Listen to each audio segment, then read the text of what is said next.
Well, it started for me for the first 30 years. It was really a very private affair. It was just me and Parmenides, Empedocles, two ancient Greeks who hardly anybody even knows about.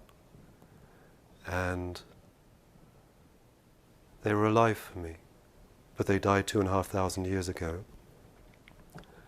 And they became my teachers. And they would take me through life events. They would put me through all sorts of experiences, most of which it would take me years and years to start to understand. But it was, to begin with, it was always something personal, because I couldn't even start to describe the impact, the significance of this people to anybody else. I tried. I went to Cambridge University. Afterwards, I got a special scholarship to go to Cambridge, and I thought, this is my perfect chance to speak to the people who are experts in ancient philosophy, who are historians of philosophy, who translate these ancient Greeks. And they didn't want to know, because basically what I discovered was these people from 2,500 years ago, who only a few specialists know about and consider rational, intellectual thinkers, that they were very, very great spiritual beings with a quality of power of presence that's actually still alive. And how can you describe that to most people? You can't. And so it was really just, for 30 years, it was an internal process of them working on me, working on me, working on me. I left my studies altogether. I left academia. I'd work in hardware stores. I'd work in restaurants, mopping up, doing all sorts of things. And I think one of the very important things for me was, I believe it was in the late 1980s, and again it was an accident. Maybe you know the bookstore in North London, Compendium. Did you ever go there? With my dad, yeah. Yeah, I don't know if it still exists, probably doesn't. And I went in there one day, and literally a book just fell on me, one of those situations. You walk into a bookstore and somehow, a book falls off the shelf. And I pick it up, and it was open at this page where there was a 16th century Persian Sufi describing how his Sufi lineage went back not to Muhammad, but to Empedocles and the ancient Greeks, who, he's very careful to say, were not philosophers or rationalists, but they were great spiritual beings. They were the greatest spiritual beings of their time. Empedocles and Parmenides I came to understand much more clearly over the years. These were not just mystics who happened to live 2,500 years ago at the time when Western civilization was coming into being in the shape, the form that we know it now. These were the people who actually created Western civilization. They very consciously seeded, they planted the germs of what was to become Western culture. And even if you look at the word culture, actually culture, it has to do with an organic growth. And this is one of these mysteries that's there in the language we use, but has been completely forgotten. That civilizations, cultures are organisms. And this organism was seeded, it was created. It was actually, literally, it was brought into existence from another world and planted in this world by these great spiritual beings. They brought, and they describe very clearly how they did it, they brought a divine teaching, divine laws, divine principles from another world, an unseen world, into this physical world, and they planted those teachings. And out of those seeds that they planted, a Western civilization came into being. And here is this tremendous paradox that I started to realize that Western civilization wasn't an accident. And really if you look at it, especially if you look at histories of culture or modern New Age, whatever, stories of evolution, either Western civilization is described as something that just happened, or people get together and they start making experiments and inventing the wheel and inventing chariots and inventing BMWs. You know, it's all a process of gradual invention and discovery and exploitation, and that's supposed to be civilization. That gradually we mess through and things happen, and things come into being. And I realize that's not the way it works. Civilizations are brought into existence very consciously by spiritual beings for a very specific purpose. And so Western civilization didn't happen. It was there, planted as something with an intention from the very beginning, with a purpose. And we don't know that anymore. And the only people I found outside myself who talked about this were Persian Sufis, were people from the East, from another culture. It's actually people in the East, it's people in Iran who understand the origins of Western civilization. And this is a tradition with Sufis that has gone through to recent times. It's been forgotten in the West and it's preserved in the East. Why is that? From the East to the West, back to the East to the West, there's always this movement, this natural tide, this movement in and out. And again, it's a natural process. You know, I'm talking about organisms, plants, seeds, tides. It's all natural. And I feel that this natural, very, very, very deep process that we're all a part of, it's not really understood anymore. It's like somehow what happened is that we've gone so much to sleep in the West, whether it's North America or Europe, we've just fallen into this quite unconscious belief about what we are and where we come from and where we're going, and that actually sends us collectively to sleep. Because somehow we are on a course in the West now, a course of forgetfulness, a course of not understanding our sacred origins. You know, it's wonderful we can romanticize about the sacred origins of Tibetan Buddhism and South American shamanic traditions and anything, as long as it's not our own origins. And that's a part of this tremendous misunderstanding, this tremendous resistance. And this is one of the paradoxes I find with this, if you like, this ideal of oneness, bringing together different traditions. We bring together every single tradition except our own, because we don't know that there's a sacred tradition at the origins of Western civilization. We don't know that there's a sacred tradition that gave rise to logic and biology and chemistry and weaponry, engineering, design of weapons and all of this. Everything was designed with a sacred purpose. Even battles 2,500 years ago were fought with an awareness of another world. And we just don't understand. There's so much that's been lost. It's unbelievable. And we live so much in a kind of... When we discover in the West our own sacred tradition, this sacred tradition I've been talking about that lies at the origins of Western civilization, of Western science, of Western thinking, once we have a firm grounding, footing in our own Western sacred tradition, then we can relate to other sacred traditions. And that's what other sacred traditions, practitioners of other sacred traditions, whether it's indigenous shamans or elders or Tibetan Buddhists, that's what they want from us. It's fine for them to discuss their sacred traditions with us, but that's not really connection, that's not really oneness. It's talking about oneness, but to me the real oneness comes when the different traditions come together experientially.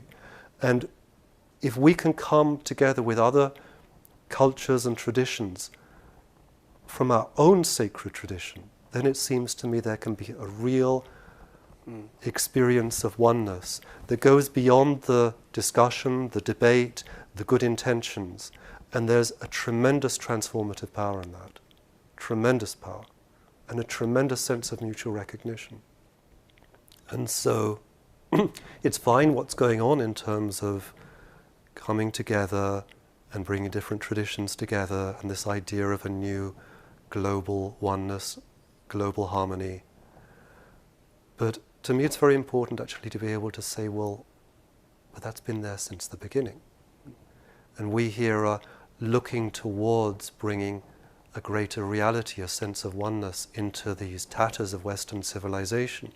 But to me it's very, very important to say, yeah, but that sense of oneness, not only did it happen to be there when Western civilization was born, but it was out of that sense of oneness that Western civilization was very deliberately created. So that may sound a little bit abstract, but just to give an example, one of the foundation stones of Western civilization, Western science, is the discipline of logic. Right? There's nothing really more, if you like, materialistic that you can get than the rules of logic, the hard rules of logic that, I remember at college being forced to learn all these things they put up on a blackboard, these terrible symbols and squiggles and however you're going to do it, and it's just so counterintuitive. It's like kind of, it can be so harsh, this mental, almost this butchery of the mind. You just have to try and discipline yourself to learn the rules of logic, and that is how we try and live in so many respects, logically, not intuitively, but logically.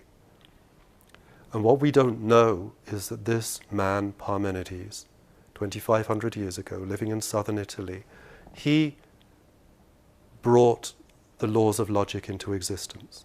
And there's no question about that. Everybody admits that he was the father of Western logic. But what they don't see anymore is that he brought these rules of logic from another world. He was given all this teaching about logic by a goddess. And what is logic? Now we look at the laws of logic, the principles. Parmenides didn't really care about, because he used logic. This was the first ever use of logic in the West. He used logic to prove oneness. And it was like he was saying, here is logic, this divine gift, and this is a gift that's meant to take us back to a realization, to an understanding of deep, deep oneness. Oneness with everything. And oneness that isn't just oneness on some rarefied spiritual level, where we can leave this world of different colors and different people and different countries and arguments and problems behind, and then come to this rarefied spiritual space, this inner place of oneness. But he used logic to demonstrate that oneness includes everything. It includes the senses. And this is another very, very strange aspect of this tradition, that these people had teachings about the senses. They were very, very grounded. They didn't say just leave the world of the senses behind, try and find oneness in another world, try and find reality somewhere else. They said, no, you have to find reality, ultimate reality, here where you are, in this apparent body, surrounded by these apparent colors and movements and shapes and forms and sounds and noises. And they gave the techniques, they gave the methods for using our senses to find oneness all around us.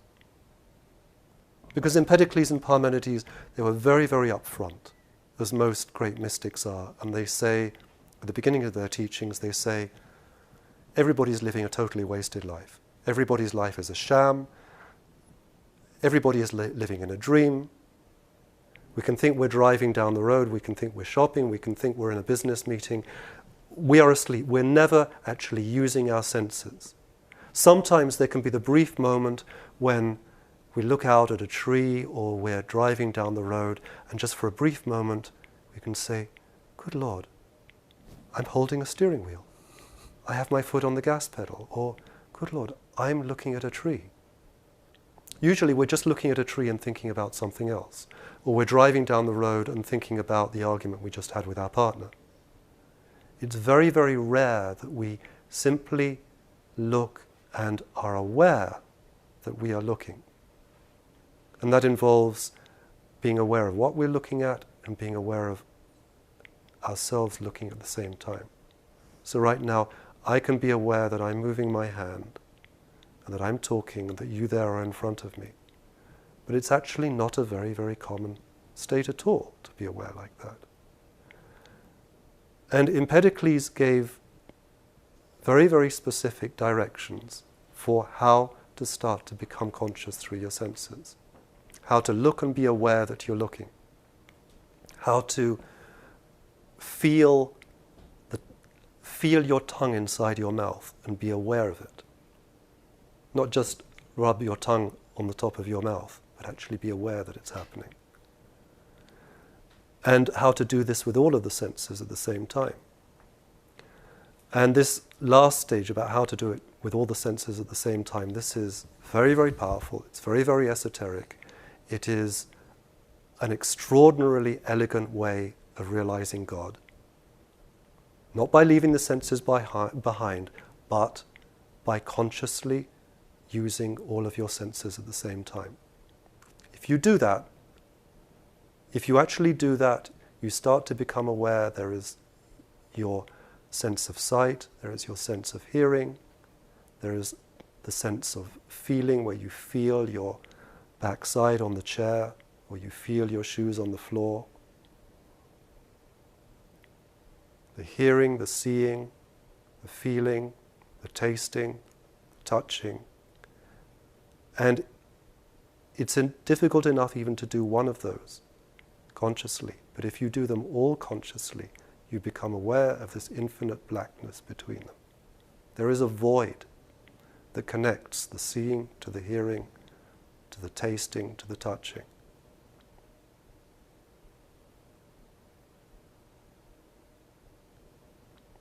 And that's eternity. And that eternity is totally unchanging, but that eternity is also what gives rise to the physical world. And it's out of that experience of eternity that people like Empedocles or Parmenides, these ancient Greeks, were actually able to bring the germs of a new civilization. Because that eternity, it never changes, but it contains the seeds of all change.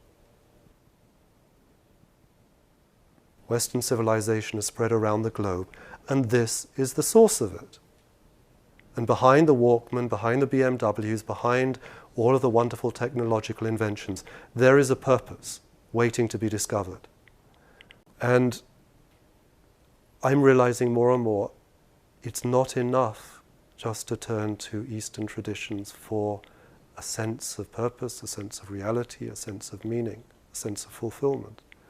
To find wisdom there, we have to dig down into the soil of this Western culture and find what was here. And I have to say, I'm not talking about learning about the history of ancient Greece. I've never been interested in textbooks, and I've never been interested in museums. Museums bore me to death. I'm talking here about the essence of something from the past, not all the details of the past, but a certain essence that, like this seed that was planted, and that now needs to be acknowledged before we can take the next step forward, so that we can carry that wisdom forward from the past into the present for the sake of the future. There is the longing, but how are we going to fulfill that longing?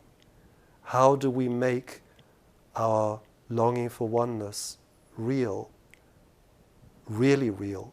How do we prevent it from becoming another dream?